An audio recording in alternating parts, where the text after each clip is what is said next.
Halo teman-teman semuanya, kembali lagi dengan aku Alia di sesi podcast Bolsevik, obrolan seputar mahasiswa dan kejadian viral kemasyarakatan. So, di sesi podcast Bolsevik kali ini kita bakal membahas topik yang menarik, yang ini juga cukup trending di bulan Mei ini, yaitu mengenai Indonesia yang resmi jadi negara dengan tingkat kecanduan internet paling tinggi sedunia. Waktu baca pemberitaan ini tuh cukup memprihatinkan, tapi juga cukup berpikir bahwasanya ini membuktikan bahwasanya masyarakat Indonesia ini sudah cukup melek akan adanya teknologi.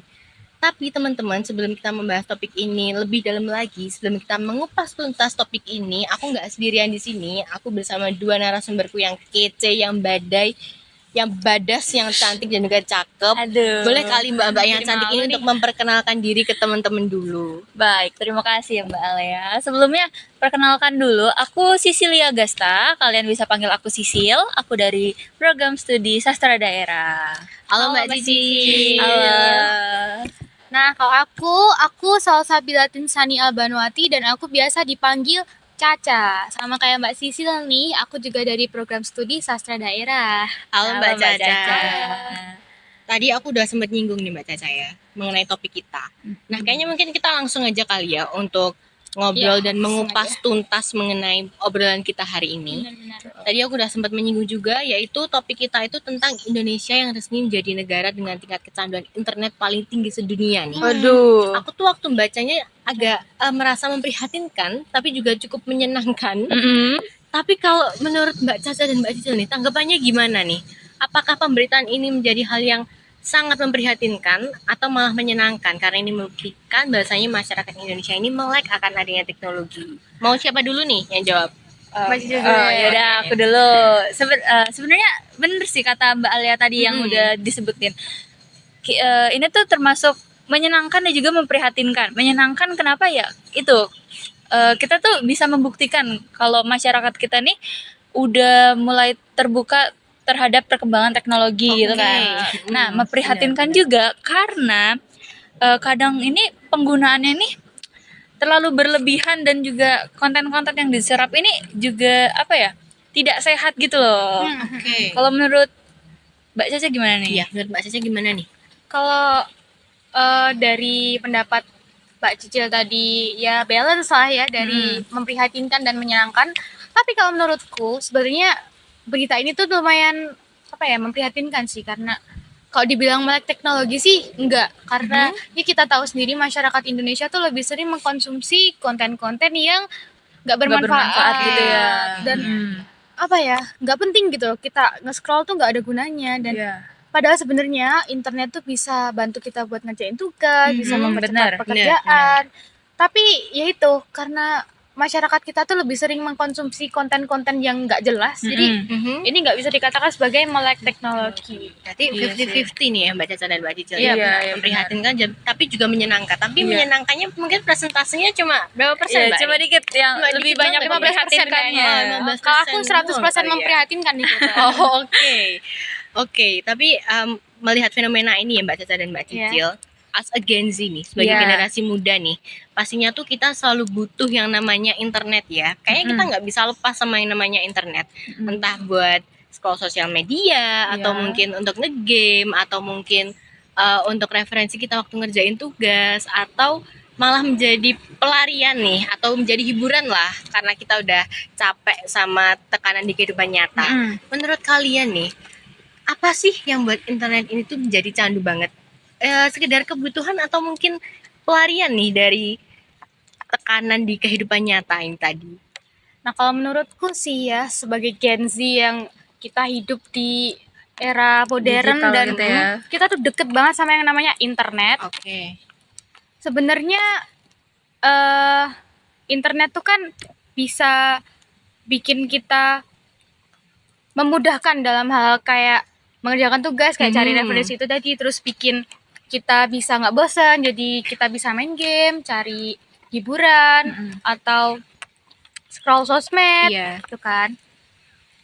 Tapi kalau dari pengalamanku sendiri nih, sebagai orang yang gampang stres sama pikiranku sendiri nih, itu tuh sebenarnya bisa dilarikan ke hal lain selain sosmed, yaitu cari kesibukan dengan mengerjakan tugas-tugas kuliah atau ikut organisasi-organisasi di Waduh. kampus Apa nih. nggak capek tuh Iya, Mbak Caca? kalau capek gimana nih, Mbak? Capek dong, Gimana pasti tuh? capek. Tapi kalau aku sih capek ya tidur. Karena Oke. kalau capek buka HP makin pusing nih Duduk saya. solusi atas segalanya ya Mbak ya? Iya sih. Benar. Dan Setuju. menurutku kalau dari orang-orang di sekitarku nih yang kulihat nih, masyarakat Indonesia tuh kebanyakan jadiin internet tuh sebagai pelarian, karena kalau mereka sedih, mereka capek sama kesehariannya mereka, pasti mereka buka internet tuh bisa happy, bisa aku Oke. tenang nih gitu. Iya betul. Gimana Betul. Menurut Mbak Cicil ini gimana Kalau nih? menurut Ketawa-ketawa aku, nih. kalau menurut aku Aduh, ya, oke. seperti yang sudah disebutkan Mbak Caca tadi, aku termasuk orang sekitarnya itu. Oke. Aku tuh termasuk orang yang menjadikan sosial media ini sebagai pelarian saat Aduh. aku capek sama kehidupan aku Kayaknya sekarang. berat banget nih Mbak Iya, tekanan aduh, hidupnya nih. Udah malah dikejar deadline, Waduh. deadline-nya tuh barengan terus tuh, Nah. terus ekspektasi di mana-mana. Waduh. Itu tuh Berat nih, berat. iya, berat banget kan, capek banget kan. Nah, saat aku capek itu, aku menjadikan sosial media ini sebagai pelarianku. Aku scrolling IG lah, aku TikTokan lah, aku main game lah. Tapi ya Mbak, yang awalnya cuma buat istirahat sejenak ini, yang bentar 5 menit dulu. Oke. Istirahat 5 menit. Ujung-ujungnya keterusan Aduh, sampai jadi berjam-jam. ketagihan ya, Mbak, ya? Iya, itulah Jadi dampak. lupa waktu ya Nah, Mbak itu ya? dampak Aduh. buruknya dari Tugasnya nggak dikerjain. Iya, jadi aduh. Udah, dibiarin dah tuh tugasnya. itu dampak buruk dari menjadikan sosial media ini sebagai pelarian. Pelarian itu tadi. Benar-benar. Oke. Nah, tapi dari penggunaan internetnya berlebihan ini, Mbak ya, pastinya kan peran algoritma sosial media ini cukup berperan ya, cukup berdampak juga. Tapi walaupun peran sosial media ini berdampak, tapi juga cukup menjebak. Iya. Nah, menurut kalian nih, apa sih dampak signifikan dari penggunaan internet yang berlebihan ini tadi? Yang mungkin kalian juga mengalami hal ini gitu.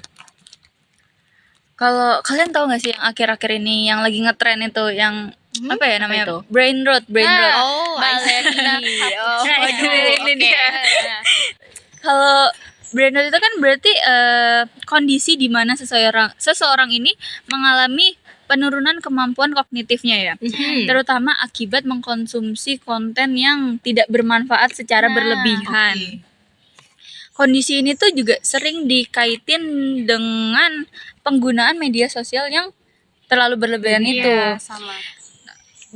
Ini tuh bisa membuat kita jadi malas berpikir lah, terus juga hilang konsentrasi lah, dan juga mengalami penurunan daya ingat. Gitu. Oke.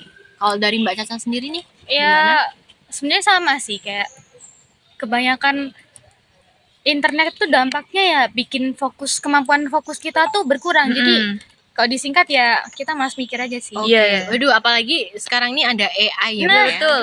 Ya, tinggal AI ketik itu. apa?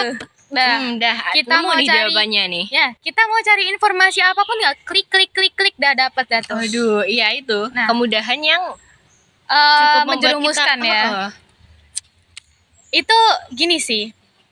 Karena kadang kalau kita kebanyakan informasi yang kita dapat tuh, kita jadi terlalu update sama sesuatu, terus pas misal nih kita ada tugas mau ngerjain nih, tiba-tiba ada notif TikTok berita aku suka nih berita ini, pencet, Oke. udah jadi nugas dah. Waduh. Itu jadi dampaknya tuh lumayan buruk sih, bukan Iya lumayan sih. lagi, emang buruk. Emang buruk sih ya. Ini kemajuan yang malah bikin kita mundur. Benar sekali. Wajarnya nggak bikin kita maju. Iya. Ya. Terus nih dengan adanya internet nih Mbak Caca dan Mbak Cicil ya, pastinya kan juga mempermudah kita sebagai mahasiswa nih mempermudah banget untuk sih. perkuliahan kita nih. Iya. Apalagi kalau misal kita mau nyari referensi jurnal atau lain sebagainya, ini pasti mudah banget ya. Dan Iya, juga benar. pasti juga mempermudah kita untuk literasi secara digital. Nah, menurut kalian nih, dengan adanya internet ini tuh membuat kita semakin berpikir kritis atau justru malah membuat kita jadi gampang untuk ke distract? Gimana nih? Mau siapa dulu nih? Kalau menurut aku sih ya itu sih gampang ke distract, karena Oke. dari yang aku ceritain tadi tuh, tuh jadi kita niatnya apa jadi apa. Kayak sebenarnya kita tuh harusnya tahu lah porsi-porsi kita dalam scroll terus dalam bersosial media Iya. gitu ya. kita tuh tahu porsi kita sebagai mahasiswa yang harusnya mengerjakan tugas nih, malah Melenceng ya nah, tiba-tiba. tuh. Jadi gimana ya Mbak Cicil ya? Ya kalau menurut saya ya benar sih yang dibilang Mbak Caca tadi. Idealnya ya emang internet nih bisa kita jadiin alat untuk kita berpikir kritis. Tapi nyatanya sebagian besar dari kita pasti gampang ke distract saat membuka internet itu. Waduh. Yang awalnya kita niat untuk mencari jurnal, mencari referensi tugas, terus tiba-tiba malah ngelihat notif dari temen ngirimin link TikTok, terus kita buka, jadi keterusan tuh nge-scrollnya berjam-jam tuh. Aduh. Jadi tugasnya ini jadi ketinggalan gitu ya. Jadi itu tuh lebih ke gampang ke distract-nya gitu ya daripada untuk kritisnya. Didengar-dengar ini kayaknya Mbak Cil ini pelaku yang ngirimin nih TikTok kayaknya nih. Kebetulan iya. Dan ini Parah korbannya nih teman-teman. Ini saya korbannya. Jadi sebenarnya internet tuh kayak pisau bermata dua. Aduh. Gimana tuh? Terus kayak misal nih kita nganggep internet tuh sebagai alat buat ngebantu kita ngerjain sesuatu, tapi itu juga yang menjerumuskan kita ke hal-hal yang buruk. Oke. Berarti banyak banget ya Mbak ya dampak dari internet ini tadi. Benar. Waktu ngedengar dampak negatifnya ini cukup mengerikan, tapi ketika mendengar dampak positifnya ini juga cukup bermanfaat nih bagi kita. Apalagi kita sebagai mahasiswa nih, waduh kebantu banget lah pokoknya dengan adanya internet ini. Tapi dengan adanya kemudahan internet ini kan pastinya kita harus memanfaatkan itu sebaik mungkin ya. Iya benar. Mungkin dari Mbak Caca dan Mbak Cicil ada saran nggak sih gimana sih cara untuk menggunakan internet ini tuh secara bijak biar kita nih bisa mencapai apa ya menggunakan digital tapi secara sehat nih. Kalau menurutku bijak itu berarti kita tahu batasan dan tahu tujuan awal kita itu apa. Kita nih harus bisa membedakan kapan waktu kita harus mencari hiburan di sosial media dan kapan kita harus produktif gitu. Bisa dibilang kita harus tahu batasan dan tahu tujuan awal kita itu apa. Kita harus bisa membedakan kapan kita harus mencari hiburan di sosial media itu dan kapan kita juga harus produktif gitu. Kita boleh banget kita scrolling IG, scrolling TikTok, main game, boleh banget. Cuman ya kita harus tahu batasannya gitu loh. Kita harus tahu kapan kita harus berhenti dan kita harus melanjutkan aktivitas kita yang harus kita lanjutkan. Kayak kan kalau di handphone canggih zaman sekarang tuh kan di pengaturannya ada yang namanya batasi layar gitu ya. Iya, batasi nah, kita tuh waktunya. bisa menyeting itu agar kita tahu batasan kita untuk scroll TikTok dan lain-lain itu, dan kita juga bisa memilih-milih konten yang harus kita konsumsi gitu loh, Mbak. Benar. Terus jangan sampai kita ini dikendalikan oleh sosial media itu, tapi kitalah yang harusnya mengontrol penggunaannya itu. Setuju. Kalau menurut Mbak Caca nih gimana nih? Sebenarnya penjelasanku nih kalau dijelasin juga mau sepanjang jalan kenangan pun sama kayak Mbak Cicil. Jadi ya menurutku kita tuh harus bijak kayak sadar kita tuh harus mengontrol diri kita sendiri. Terus ya sama kayak itu tadi, kita bisa lakuin itu dengan setting waktu buat screen time, terus atur prioritas, dan kita tuh harus selektif memilih konten-konten yang mau kita tonton. Jadi kalau misal konten A ini, wah ini nggak bisa menaikkan value hidupku nih, udah skip aja daripada itu cuma buang-buang waktu, jadi skip aja. Kita harus bisa memilih lah. Mana yang bisa naikin value dan mana yang cuma ngabisin waktu doang gitu. Kita harus pinter-pinter nih Mbak ya Harus pinter-pinter memilih-milih memilah konten dan yang kita memilih. lihat. Nggak boleh tergoda sih ini intinya.